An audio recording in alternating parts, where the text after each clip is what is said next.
Happy Thanksgiving, y'all. I wanted to hit y'all today with a little bit of information on the mercenaries I've been building, so I'm going to call it a mercenary experience share.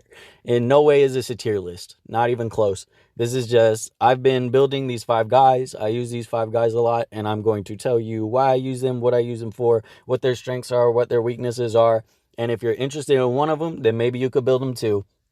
So after I go through all of their abilities and what I like about them, what I don't like about them, then we will be looking at Season 2, the Chapter 1, Stage 1-8 boss, because I've had a lot of people say that they are moving on to Chapter 2, and boy, do you have some extra challenges waiting for you there. That's where it gets real, and some of the bosses become very difficult. So, without wasting any time, we're actually going to look at the mercenaries I use through the contract list. That way you can see why I'm focusing on promoting their SSR cards, because as you promote their SSR cards, they'll get bonus added effects to the abilities they use. So starting right off, one that everybody knows very well, everybody has her, Amy. But there is a couple things about Amy that I didn't quite like at first. Like whenever I first got her, I hated how her mind took a turn to explode. I didn't like her rebounding bullet. I thought it was kind of a wasted first skill. I wasn't a fan of her AoE. I mean, I thought that was the only redeeming quality of her. But the more I started using other units and realizing what I needed in my teams, she kind of fills a lot of roles for things that I need. So we'll go through it one skill at a time. The rebounding bullet, okay, she's going to fire a bullet at your target enemy, and it's going to bounce to another enemy, and as you skill her up, it actually bounces again. So it can bounce 3 times, and it can attack the same enemy while it's bouncing. So if there's 2 enemies, and you hit the first one, it bounces to the second one, it can bounce back to the first one, and it's like you hit your first target twice and your second enemy once as well. So that's actually pretty useful, a lot more useful than I thought whenever I first started. Now the mine. The thing about the mine is you put down the mine, you have to wait a turn, and then after the enemy takes their turn, the mine explodes. And that seems kind of like a waste of time, maybe, a little bit inefficient, but actually I found that if you've ever fought a Popo or anybody with damage ignore, you know that it's annoying having a very high damage skill queued up and then your damage just gets ignored. So I found that putting the mine on top of them so that the mine sits on top of their shield without getting rid of it or without having all of its damage ignored, then you can in fact take down the shield with like a support or a multi-hitter, someone that doesn't really do a lot of damage anyways. So that way, whenever they take their turn, they go ahead and take the full damage of that mine without it having to be shielded or blocked. This is the big one. Now, I really slept on this until one day I fought her in arena, and I like to have my team a little grouped up, and she used this on my team, and it stunned 4 people on my team. And I was like, it never clicked in my head that this is a stun, because I was always resisted. Whenever you first get her, you don't have a lot of accuracy, and it gets resisted a lot. So I definitely did not notice that, and whenever I started using her and put some accuracy on her and put that into practice of trying to hit multiple enemies with a lot of accuracy, I found out you can stun multiple enemies, and it really helps you in the long run in your turn efficiency. Now this heavy hitting bullet. So whenever you skill this up, it's going to put an attack break on the enemy. So it'll stop however much damage they're doing and really lower the damage that they're able to deal to you.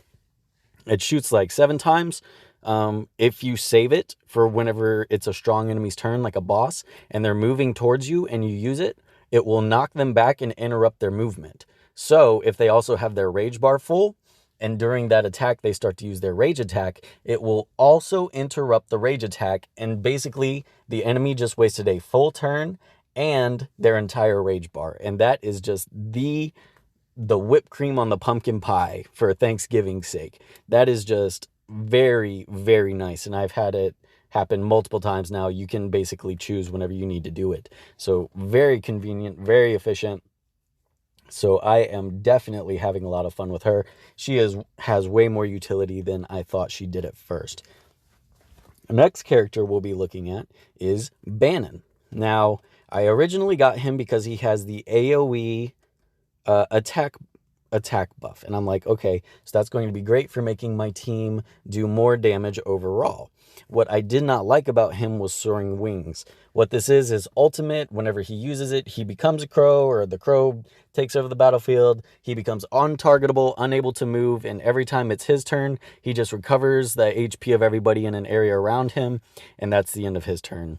So you lose control of him during that time period, but he's basically just like a little banner area where your units can stand to be healed every time his turn rolls over, which whenever you increase his SSR card and skill it up, he gets an AoE attack buff as well. So if this attack buff lasts for 2 turns and maybe your cooldown is extended or someone loses their attack buff, you can also use this to make sure the attack buff stays up. As well as he can put a life drain effect and buff on one of your teammates. So if your Amy is, a little bit low on health and maybe you don't have enough heals queued up in order to get her in time, or her turn is coming up, you can put lifesteal on her so that if she does an AoE or uses the bouncing bullet, she'll pretty much recover her full health, and however much damage they do, it really helps for that. Plus the drain effect lasts for multiple turns, so it's multiple turns of her being able to heal herself, or whoever you put it on being able to heal themselves. This crow, of course, is like whenever he uses his heals, he sacrifices his own HP. So in turn, whenever you use his first skill, he will recover the HP so that he has ways to heal himself. And if you put, looting on him, some crit rate, some damage, he actually can do okay damage. And the range of this attack is absolutely phenomenal. It can hit somebody from halfway across the map. The range on it is so good that I have so many times been like way out of range, just keep running away, first skilling, they run towards him, they have to end turn. He runs away, first skills, they run towards him, have to end their turn. So that is very nice and very useful in a lot of cases.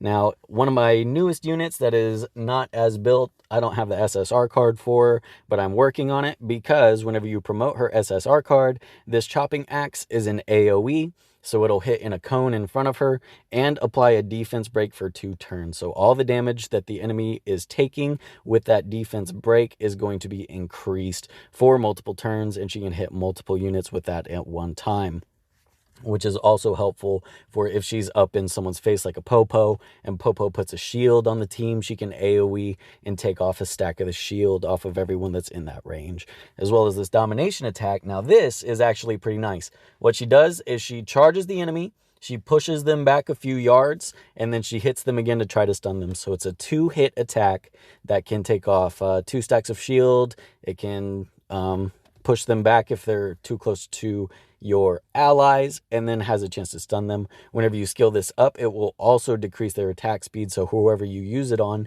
not only do they have a chance to be stunned, they also, if they get stunned and their attack speed gets decreased, they're just out of the fight for a very extended period of time, and you will not have to worry about that unit again for a while. Moving on, Crash Smash. This one, she jumps behind the enemy and then knocks them towards the way she was standing before she jumped behind them. So if you picture her and someone standing right in front of her, she's going to jump behind them and knock them backwards, which is going to be useful for if, one, a melee is too close to your team, you can move from the outside of them to push them away from your team, or if you need, like, say the enemy team is grouped up in a group of 3 and you're about to do an AoE, but one is a little bit farther, you could stand in between the group and the person you need to be in the group, and whenever you use the attack, she will knock them into the group and give them a chance to be hit by that AoE. As well, both of these attacks, since they move the enemy, they will interrupt a charge.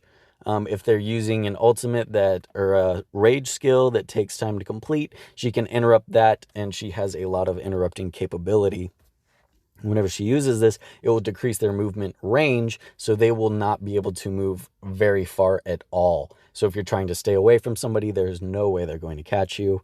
This is actually really nice. Her rage skill is an AoE around her, where she does damage to everybody and makes them unable to move at all. Just like Tala's second skill, if Tala's second skill hits somebody, they're not going anywhere. If she does this, no one's going anywhere. So if you get in the middle of a bunch of enemies and use this, it will also increase her defense if her sorry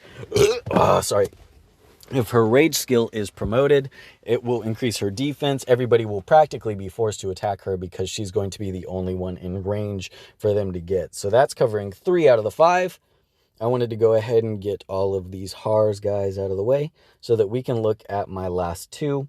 Josephine, I really wanted to get into her for a little bit longer than I'm going to, but basically she is slept on. She is way underestimated.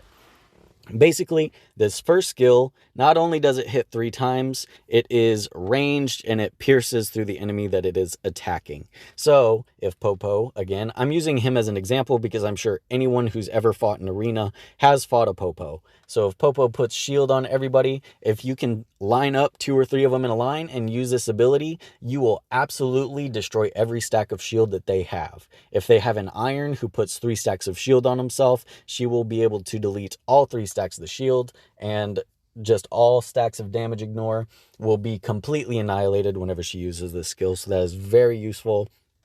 I use her first skill relentlessly in the arena because people love damage ignore. They think that like damage ignore is going to carry them through the whole game, and it does. I'll admit I used iron to get myself all the way through the story, but it's just not that helpful whenever you are fighting a Josephine because she will bring that to the table of being able to take out multiple stacks of it.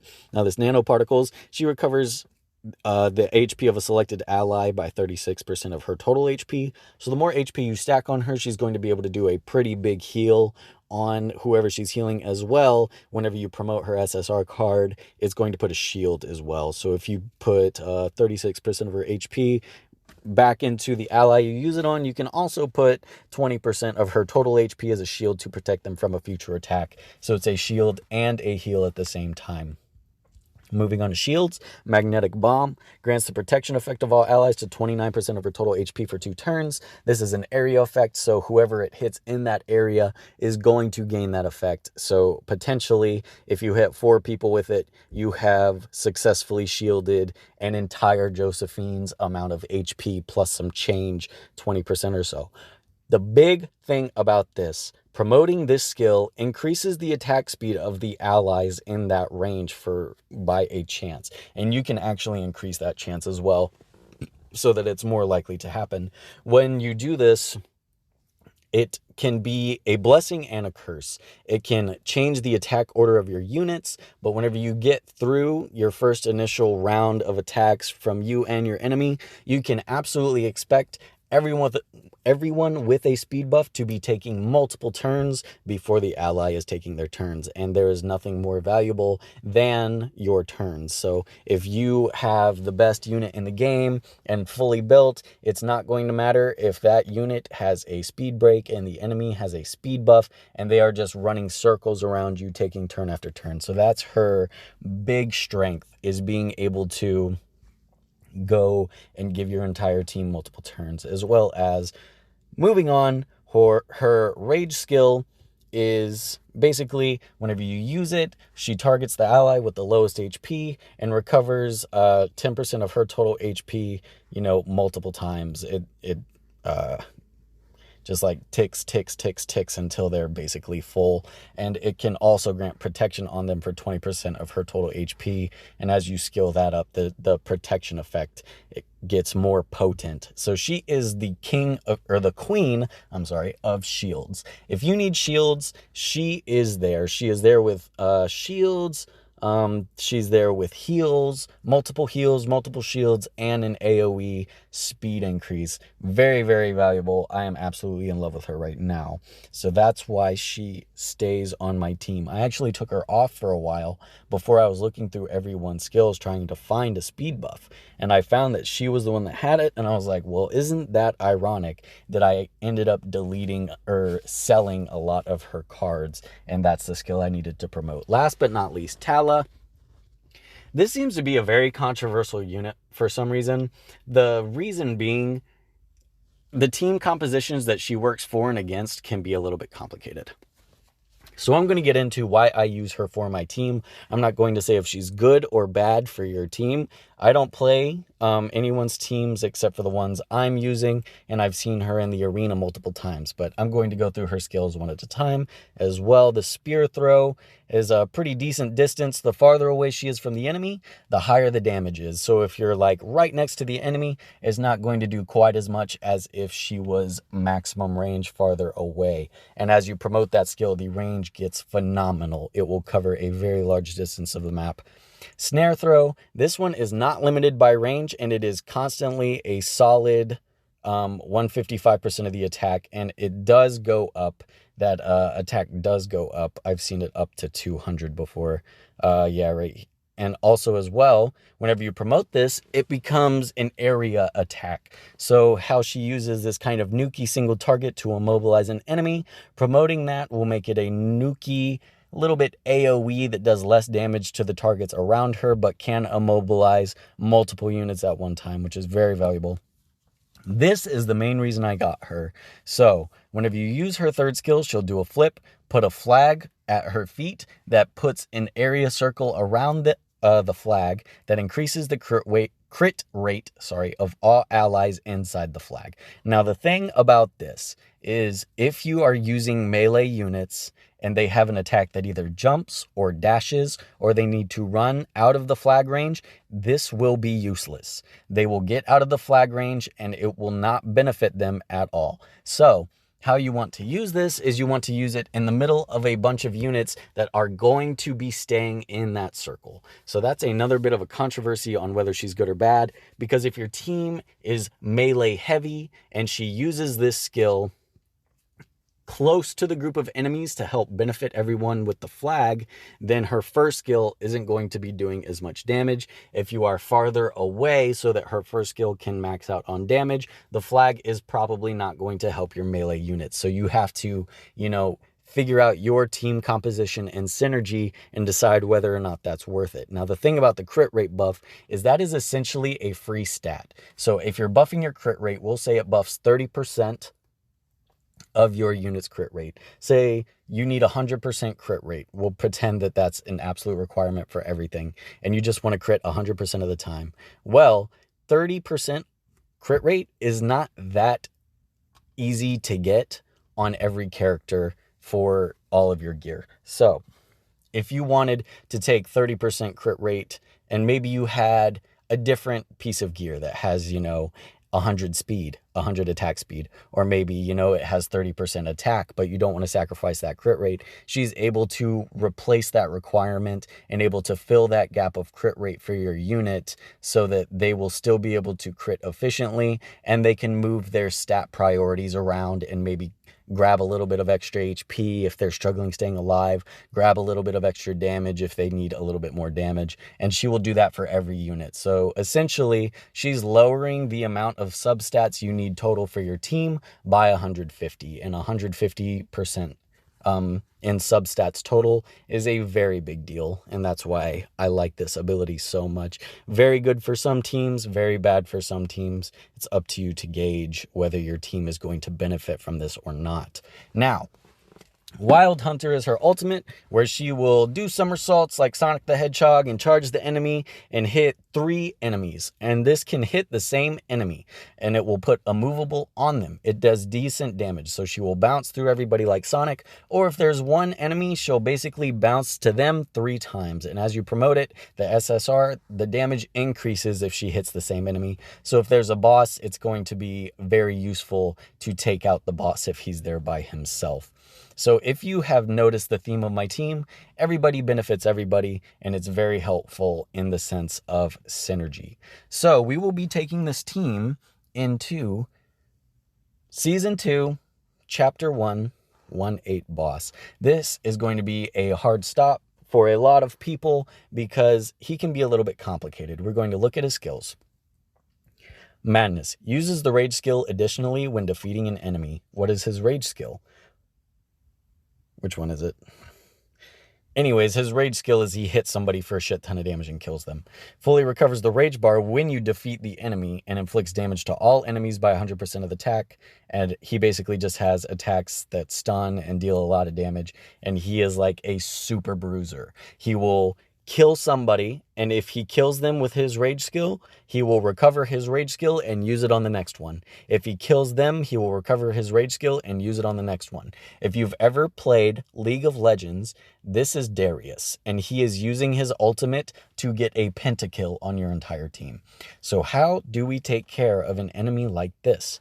And of course, we need to look at the ads behind him as well to note that there are 2 supporters that are going to increase his damage and 2 rangers that will be able to pick off our squishies that we will also need to take care of. So what is the easiest way to take care of something like this? Having a super tank is going to be one of it. I'm going to bring Nadine. My Nadine has decent stats, decent defensive stats, and she's a tanker. She's going to face the boss so that if she ends up eating that raid skill, it will not kill her in one hit, and we will not have to worry about him being able to chain it on multiple units. So then we will have everyone else slightly behind her so that we don't have to worry about them getting chained or with AoEs or the attacks as well. We want to keep everyone as far from him as possible. In case he does kill Nadine, he will not be in range to take advantage of killing anyone else and doing that over and over. A small tip I wanted to go through right now. I'm so sorry. If you are on this stage and you have a unit that just sucks, let me say my Tala just sucks and I don't want her on my team, I can take her out, and this friend support, you can use a friend support. The 2 suggested friends on the bottom, this is why you should keep an open friend slot as well. The 2 friends on the bottom, if you do not like their units, you can cancel, go back into the stage, and it will be 2 different units. You can do this over and over until you find a unit that you think will help benefit your team and help make this fight as easy as possible. So let's go ahead, and since I am already here, we will use a friend because this friend's Tala is better than my Tala. It's the same team composition anyways. You can easily just add friends, and it's not like I'm taking advantage of some unfair ability. Now, again, I've been through the strategy of the first wave before on fights like this with multiple waves. What you want to do is you want to blast through these first few waves and, oh no, she accidentally killed all 3. I'm going to quickly tell you what was supposed to happen. You save one of them, okay? And then you constantly run away from them and pass your turn to increase the rage bar so that right now we would have all of our rage skills available. I did not understand that my friend's Tala would be an absolute god and just destroy all of them in one hit. So we're going to pretend like I have all of my rage skills available, even though I do not. This is also a problem because now my cooldowns are on cooldown, which normally if you pass all your turns, you would have them all back by this point. So what we're going to do, we're going to try to move everyone as far away from the boss as possible while being able to take care of these ads, because the ads are going to be the biggest problem in healing the boss and making him do a lot more than he needs to do. So I don't think this bouncing bullet is going to bounce that far. Let's find out. No, it did not bounce far enough, but we are still maintaining our distance from the boss, trying to make sure he does not one-shot anyone except Nadine. Now this is the point where I'm going to use her to push him back and see if I can get a little bit of distance. As you can see, he's not able to hit anybody except her within that range. This icon under his HP bar, if you hold it, it will tell you one of his special abilities. Uses rage skill additionally when defeating an enemy. So that's saying do not die. He will absolutely destroy you if you die. Stay away from him gaining that opportunity. So that's what we're going to try to do. He already received a speed buff and an attack buff from one of the healer units. That is a big problem because with how much damage he already does, we do not need him doing even more damage and taking multiple turns. This is the point where if all of my rage abilities were ready, we would be taking advantage of them right now to get rid of these ads in the back. Since he is immovable, this is a great opportunity for us to talk about. He is immovable. Oh, I'm so lucky I put the shield on because she is in range. We need to get her out of range.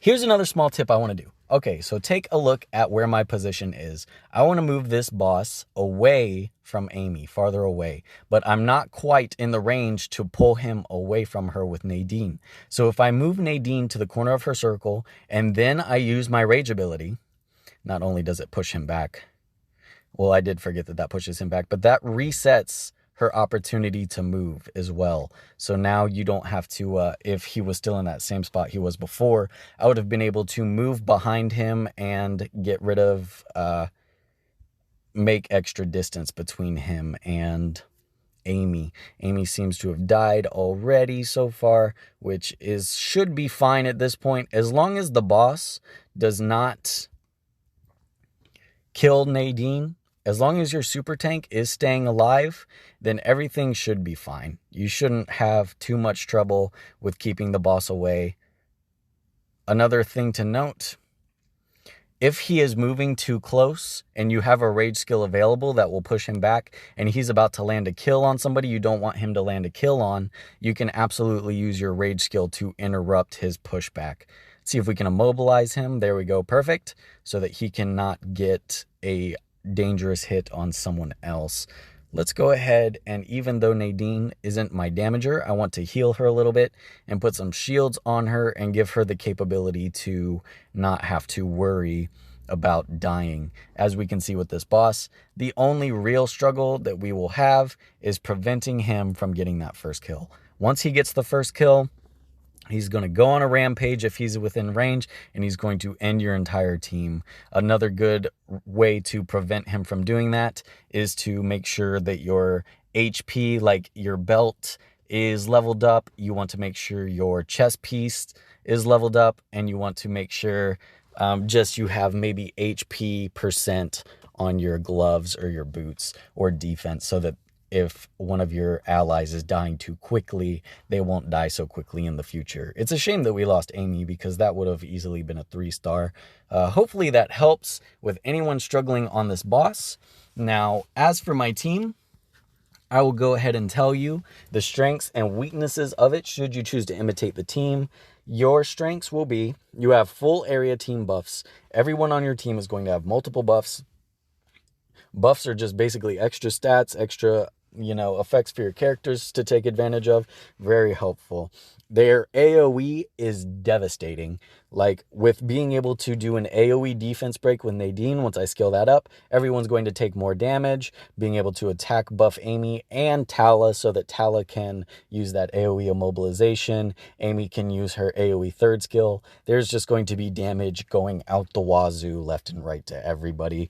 Lots of heals. If you didn't notice, I use 2 healers, because with one healer, it is possible for that healer to take a little bit too much damage and then not be able to heal themselves. So I like Bannon to be able to heal Josephine if necessary, or Josephine need to be able to heal Bannon if necessary, or if one heal isn't enough to keep up somebody that's taking a lot of focus, then maybe 2 people will be able to keep them up. If I'm very range dependent, so I am able to control the battlefield from a large distance, which is very helpful to me, versus melee enemies. They're more likely to focus on Nadine, and then I'm able to do whatever I need to do, move to wherever I need to move to in order to give them the opportunities. And now another really good thing I like is my move order is flexible. It seems like you have to attack buff first turn, you have to AoE defense break first turn, you have to crit rate buff first turn. You absolutely do not. If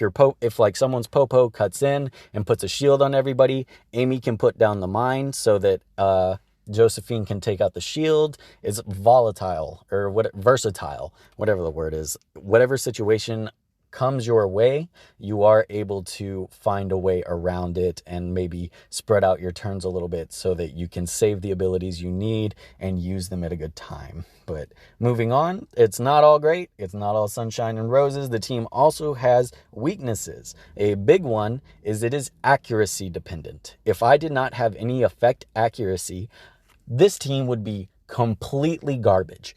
I would not land any defense breaks, which I don't have yet, but I will. I would not land immobilizations, so I would use my abilities to try to immobilize the enemy, it would basically not work, and they would be able to come in and just take care of my guys anyways. I would not be landing any stuns, so the enemies would be taking full turns, and it's just very important for you to have accuracy on your team.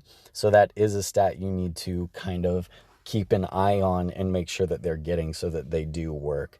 It is also speed dependent. If I get outsped, I am going to be stunned, probably. I'm going to miss out on an attack buff, potentially. I'm going to miss out on my shield or my speed buff or my crit rate buff or my stun. If anybody cuts through my team, cuts through all their turn orders, they are going to be able to put my plans in a little bit of a problem so that maybe I don't have the opportunities to utilize my abilities to their potential. So very speed dependent. Everybody needs a pretty good amount of speed.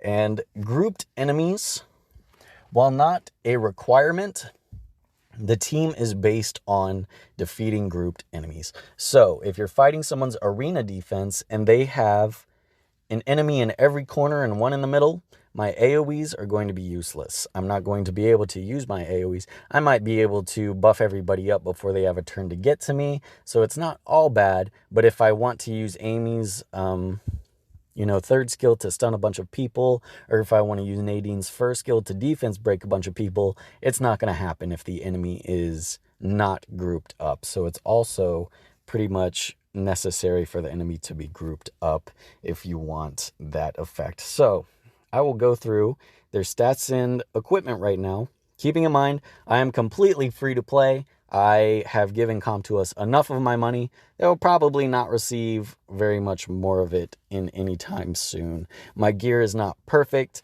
but it has been able to carry me through the entire story.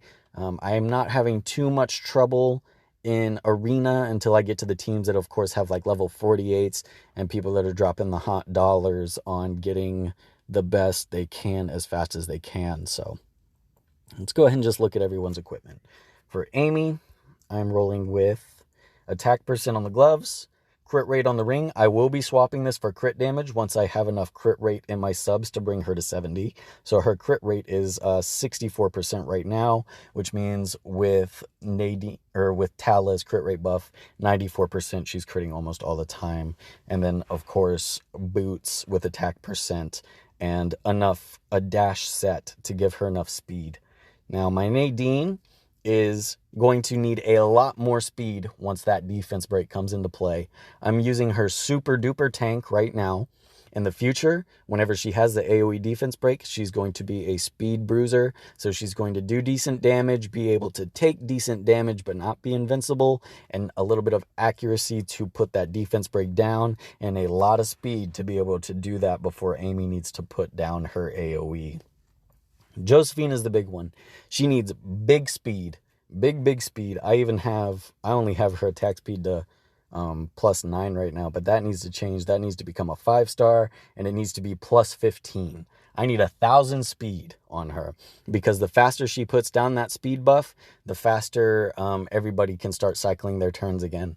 And it's very helpful for her to put down her shield before anything else happens. So if someone gets a turn before her and they end up stunning her, or they end up just doing big damage to my team, it turns into more of a recovery than a preemptive buff. So she needs big speed, big HP, and she's going to need some accuracy too to help put down that speed buff. Oh, I'm sorry, I didn't check these. She's on HP percent, flat HP, flat defense. I'm using 5-star flats because the amount of stats you get from 5-star flats are slightly more than 4-star percents. So Josephine, of course, speed, HP. Obviously, I might need some accuracy on the boots to help put down the speed buff. Bannon, attack speed, HP, and pin rate. Now, this is only pin rate because, of course, I needed a dash ring on to finish the dash set. That should honestly either be crit rate or HP. I think I might set it to crit rate or crit damage if for some reason I got enough subs, because the range on his first skill is phenomenal. Tala is one of my, less focused on characters. She's just what she needs to get her job done. Attack speed, effect accuracy to help immobilization, and crit damage since she'll buff her own crit rate. She doesn't crit all the time, but whenever she does get a crit, it does some nice damage. That would actually be on Amy if Amy was able to achieve 100% crit rate without this ring. But anyways, that's my team. That's what they're good for. That's what they suck for. This is an information crowdsource. So I'm not in any way saying these guys are S tier on a tier list. I'm not saying they're the best. I'm not saying they're the worst. I'm saying they work for what I want them to work for, and I'm actually really enjoying them. So go ahead and in the comments, if you want to talk about, who you're using, your teams, just like whatever composition you have or goals you have that you're able to achieve in the game or you might need help with, go ahead and ask in the comments. Like, I try to respond to every single comment. I'm not like a real YouTuber, I'm just a guy having fun with the game, and I think it's a lot more fun whenever I bring in the community, and I'm really enjoying the community of this game. So tell me what you think about the team, and drop your teams down and we'll talk about it. We can have a conversation. But other than that, have a good Thanksgiving. Don't drink too much turkey, don't eat too much beer, and you have a good day. I'll see y'all later. Bye.